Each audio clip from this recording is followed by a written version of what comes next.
تو پہلی چیز آپ کو کرنا کیا ہے؟ رمضان آنے سے پہلے آپ کو جو لوگوں کی غلط عادتیں اس کو چھوڑنا، شراب، دوسری چیز نماز، تیسری چیز آپ اپنے گناہوں کی بخشش کرانا، توبہ استغفار کرنا۔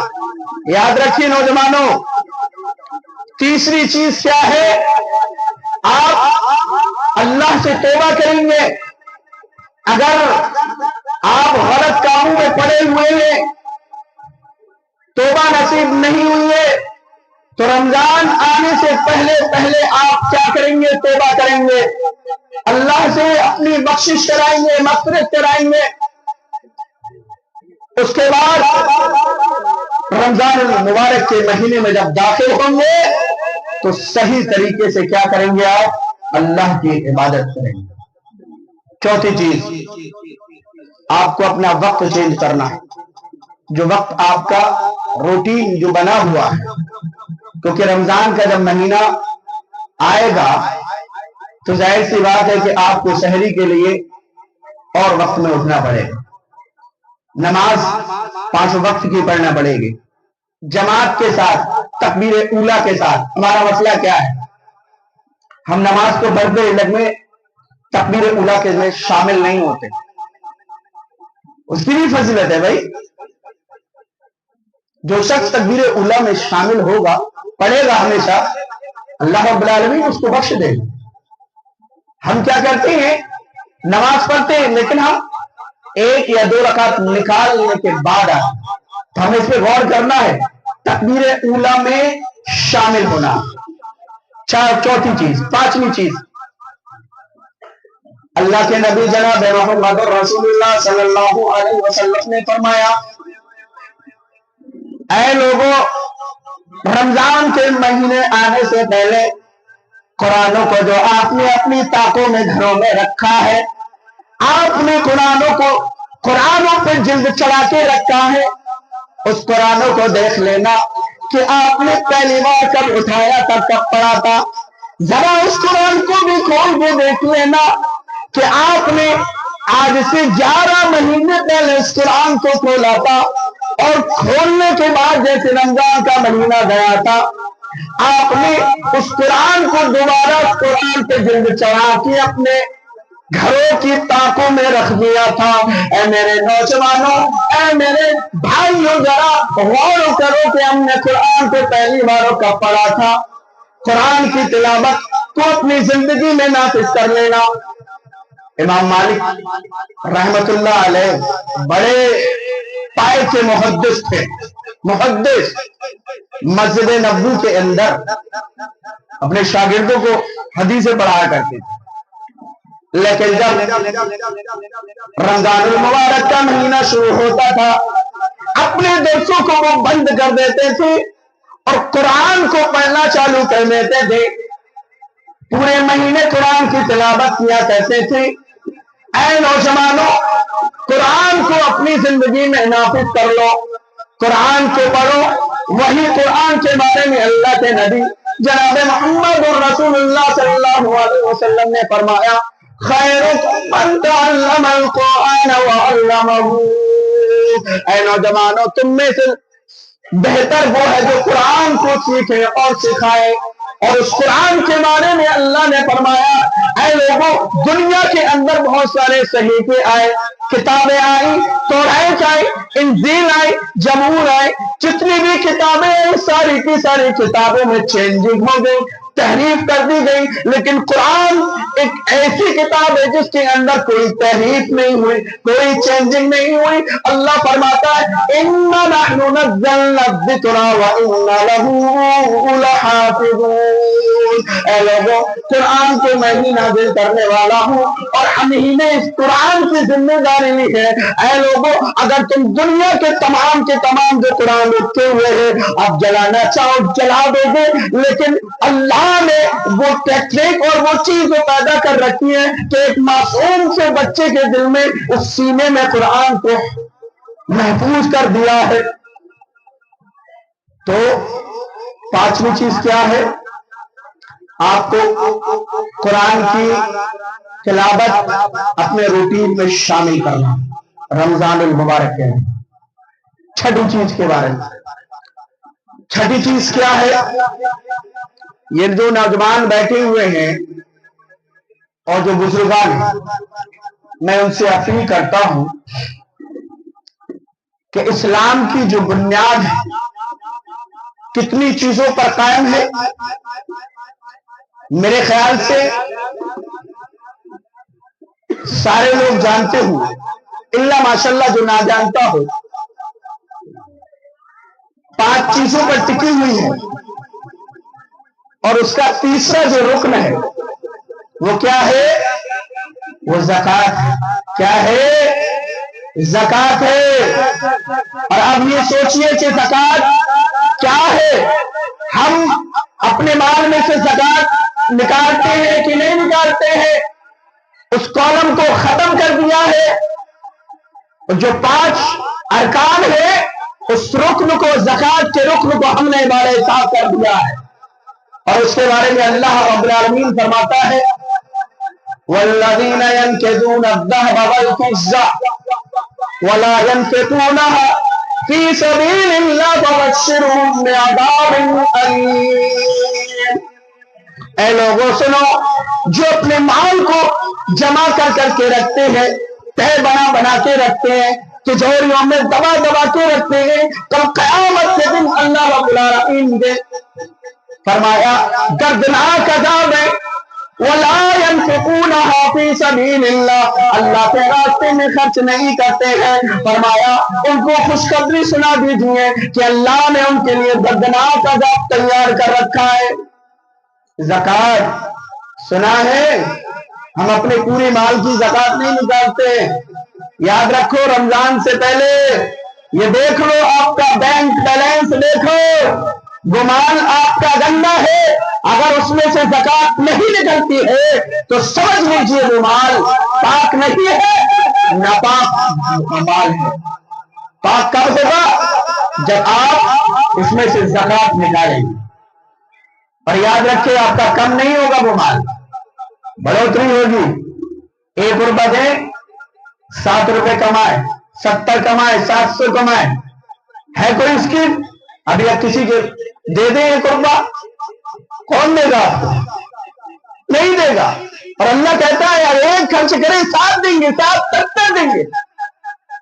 لیکن نہیں، سوچ کیا ہے؟ ہم زکوٰۃ ادا کریں گے ہمارا مال کم ہو جائے. اور اگر آپ زکوٰۃ ادا نہیں کر رہے تو تیار رہو، اللہ اور اس کے رسول سے جنگ کے لیے تیار ہو جاؤ. کل قیامت کے دن اللہ رب العالمین دردناک عذاب دے گا. اور فرمایا سب سے پہلے عذاب وہ ہوگا وہ مال جو تم نے اپنی تجوریوں میں بند کر کے رکھا ہے. کل قیامت کے دن اس مال کو اللہ رب العالمین تپائے گا، آگ میں تپائے گا. سنیں غور سے، وہ مال جو رکھا ہوا ہے کل قیامت کے دن اللہ رب العالمین اس آگ میں تپائے گا. اور تپانے کے بعد سب سے پہلے اس شخص کی پیشانی پہ اس مال کو ڈالے گا. کہا وہ مال جو تجوریوں میں رکھا ہے اس مال کو اللہ رب العالمین آگ میں تپائے گا. اور تپانے کے بعد اس سے انسان کی پیشانی پہ ڈالے گا. کیوں؟ سب سے پہلے پیشانی کیوں لیا؟ ترمو بھی لے سکتا ہے، پیڑ بھی لے سکتا ہے، لیکن اس کی وجہ بتائی کہ پیشانی سب سے پہلے اللہ رب العالمین داغے گا. اس لیے کہ جب کسی بھی شخص سے زکوٰۃ کے تعلق سے بات کی جاتی ہے تو اس کی شکنیں جو ہیں سب سے پہلے پیشانی پہ پڑتی ہیں. تو اللہ نے فرمایا اے لوگوں سنو، کل قیامت کے دن ہوگا، کل قیامت کے دن ہوگا. اور جس نے اپنے مال کو جمع کر کے رکھا ہوگا، اللہ کی راہ میں خرچ نہ کیا ہوگا، سنو کل قیامت کے دن اللہ تعالیٰ اس مال کو تپائے گا. اور تپانے کے بعد اس شخص کے پیشانی پہ داغے گا، اور اس کے بعد اس کے پہلوؤں کو داغے گا، اس کے بعد اس کے پیٹھ پر اس مال سے داغے گا. یہ دردناک عذاب دے گا. سن لو، اور اللہ کے نبی جناب محمد رسول اللہ صلی اللہ علیہ وسلم نے فرمایا اے لوگوں سنو، اگر تم نے زکات ادا نہیں کی، زکات ادا نہ کرنے کی وجہ سے اللہ تعالیٰ قحط کو نازل کر دیتا ہے، قحط برپا ہو جاتی ہے، خوش قحط، بارش نہیں ہوتی ہے، زکات ادا نہیں کرتے تو بارش نہیں ہوتی، اور زکات ادا کریں گے تو اللہ کے نبی جناب محمد رسول اللہ صلی اللہ علیہ وسلم نے فرمایا لوگوں تمہارے مال میں برکت پیدا ہوگی، کمی نہیں ہوگی۔ 5 چیزیں ہو گئی۔ رمضان سے پہلے آپ کو کرنا کیا ہے؟ آپ اپنے بینک بیلنس کو کھنگورنا، دیکھنا ہے کتنا ہے، اس میں زکات کتنی نکلتی ہے معلوم ہے سب کو؟ 100 روپے میں سے 2.5% روپے نکلیں، حساب جوڑتے چلے جائیں، ہلکے میں مت لیجیے، کل قیامت کے دن اللہ رب العالمین کے ہاں جنگ ہو گیا۔ تو زکات کو آپ سوچیں، اس کو ادا کرنے کی کوشش کریں۔ چھٹی چیز کے بارے میں اے لوگوں ابھی وقت ہے، اپنے آپ کو سدھارو، اللہ کی عبادت میں مصروف ہو جاؤ، ہو سکتا ہے وہ وقت نہ آئے، وہ زمانہ، کبھی زمانہ ایسا بھی آئے گا انسان اس صبح میں تو مومن ہوگا، شام میں کافر ہو جائے گا۔ اے لوگوں وہ وقت آنے سے پہلے، وہ زمانہ آنے سے پہلے اپنی اللہ کی عبادت میں مصروف ہو جاؤ۔ اللہ کے نبی جناب محمد رسول اللہ صلی اللہ علیہ وسلم نے فرمایا اِنَّا بَيْنَ السَّاعَةِ كَقَطْعِ اللَّيْلِ الْمُظْلِمِ، اے لوگوں وہ وقت آنے والا ہے، وہ زمانہ آئے گا کہ رات کو لوگ تاریخوں کے ٹکڑوں کے مانند رونما ہوئیں گے۔ فرمایا یصبح الرجل مومنا، یعنی صبح میں تو مومن ہوگا، ویمسی کافرا، اور شام ہوتے ہوتے وہ کافر ہو جائے گا۔ اے میرے دوستوں، اے میرے بھائیوں، وہ زمانہ آنے سے پہلے آپ ہوشیار ہو جاؤ۔ اور فرمایا وَيُصْبِحُ كَافِرًا وَيُمْسِي مُؤْمِنًا، انسان صبح کو کافر ہوگا اور شام ہوتے ہوتے کافر ہو جائے گا، شام ہوتے ہوتے مومن ہو جائے گا، شام کے مومن ہوگا، صبح میں کافر ہو جائے گا، صبح میں کافر ہوگا، شام میں مومن ہو جائے گا۔ جو زمانہ میں آنے والا ہے اے میرے بھائیوں لوگوں سوچو، وہ وقت آنے سے پہلے اپنے آپ کو تیار کر لو، اپنے آپ کو اللہ کی عبادت میں مصروف کر لو، کہیں ایسا نہ ہو کہ ہم اس دنیا سے چلے جائیں ہمارے نام اعمال میں کچھ نہ ہو۔ جو مال آپ چھوڑ کے جائیں گے ہو سکتا ہے آپ کی اولاد اسے کس طریقے کا استعمال کرے، کہاں ہوتا ہے وہ عذاب آپ کے اوپر مسلط ہو جائے گا۔ سمجھ میں آیا کہ ہمیں کرنا کیا ہے؟ وقت آنے سے پہلے اپنی تیاری کر لیں۔ آپ 1 کروڑ رکھا ہوا ہے، 50 لاکھ رکھے ہوئے ہیں، آپ کے جانے کے بعد ختم ہے، آپ کی اولادوں میں تقسیم ہونا شروع ہو جاتا ہے، تیسرا دن ہوا نہیں حصے بٹوارے شروع ہو جاتے ہیں، یہ معاشرے میں ہوتا ہے۔ تو اپنے ہاتھ سے کیا کریں؟ آپ اللہ کی راہ میں خرچ کریں۔ اور اللہ کے نبی جناب محمد رسول اللہ صلی اللہ علیہ وسلم نے فرمایا اے لوگوں جو مال تم نے کمایا ہے ذرا غور کر کے دیکھنا، اپنے گریباں میں جھانک کے دیکھنا کہیں ایسا تو نہیں ہم نے غلط طریقے سے مال کو کمایا ہے، غلط طریقے سے کسی کے مال کو ہڑپ کیا ہے۔ آپ کو اس کا حساب و کتاب دینا ہے اور اللہ کے یہاں آپ سے سوال کیا جائے گا۔ اللہ نے حرام چیزوں کی لسٹ کو قرآن میں اجاگر کر دیا، حرام حلال بھی نہیں، حرام لسٹ ہے، چیک کر سکتے۔ اللہ رب العالمین فرماتا ہے انما حرم علیکم المیتۃ والدم ولحم الخنزیر وما اہل به لغیر اللہ، فرمایا اے لوگوں سنو، اللہ نے تمہارے اوپر مردار کو حرام قرار دیا ہے، خون کو حرام قرار دیا ہے، وما اہل به لغیر اللہ، اور جس جانور کو غیر اللہ کا نام لیا جائے وہ جانور تمہارے لیے حرام قرار دیا ہے۔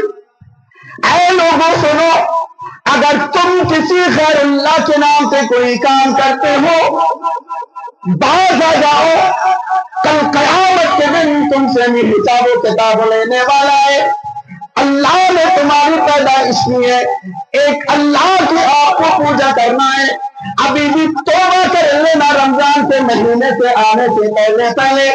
اگر ہمارے عقیدے میں خرابی ہے، ہماری ماں اور بہنوں کے عقیدے میں اگر خرابی ہے، میری آواز اگر وہاں تک پہنچتی ہو، میں ان ماں اور بہنوں سے بھی یہ کہنا چاہتا ہوں کہ اپنے اندر سے ان خرابیوں کو ختم کر دو، کیونکہ آج ہماری ماں اور بہنوں کا ایمان بھی بہت زیادہ ویکنیس ہے، ایمان میں کمزوری ہے۔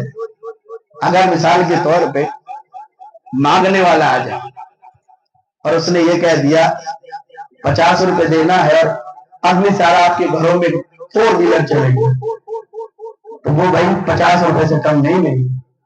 کیوں؟ کیونکہ وہ بہت جلد اس چیز پر اعتماد اور بھروسہ کرتا ہے۔ تو میں نوجوانوں سے، لوگوں سے، ماں اور بہنوں سے اپیل کرتا ہوں، اگر ان کے ایمان میں کوئی کوتاہی ہے، اے لوگوں اگر ایمان میں کوتاہی ہے تو اللہ سے توبہ کر لو، گناہوں کی بخشش کرا لو، اللہ سے معافی تلافی کر لو۔ کل بنی آدم خیر وخطاؤون خیر توابون۔ اے لوگوں سنو، تم میں سے ہر شخص کیا ہے؟ گناہگار ہے۔ سب سے بہتر وہ ہے جو اللہ سے اپنی گناہوں کی توبہ کرا لے۔ جتنے بھی آدم کی اولاد ہیں، کل بنی آدم خطاؤون وخیر الخطائین التوابون۔ کیا ہے؟ خطا کار ہے، لیکن بہتر کون ہے؟ بہتر وہ ہے جو اللہ رب العالمین سے اپنے گناہوں کی معافی اور تلافی کرے۔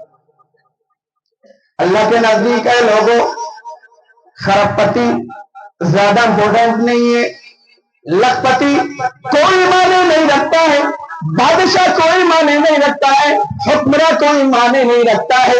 اللہ کے نزدیک سب سے بہتر کون ہے؟ آپ سوچیں میں ہینڈسم ہوں، آپ سوچیں میں گورا ہوں، کسی کو کوئی فوقیت حاصل نہیں ہے، چاہے وہ کتنا بھی گورا کیوں نہ ہو، کتنا بھی کالا کیوں نہ ہو۔ نہ اجمی کو عربی پر فوقیت، نہ عربی کو اجمی، نہ اجمی کو عربی پہ فوقیت ہے، بلکہ اللہ کے نزدیک سب سے بہتر انسان تو وہ ہے ان اکرمکم عند اللہ اتقاکم۔ اللہ کے نزدیک سب سے بہتر انسان تو وہ ہے جو متقی اور پرہیزگار ہو۔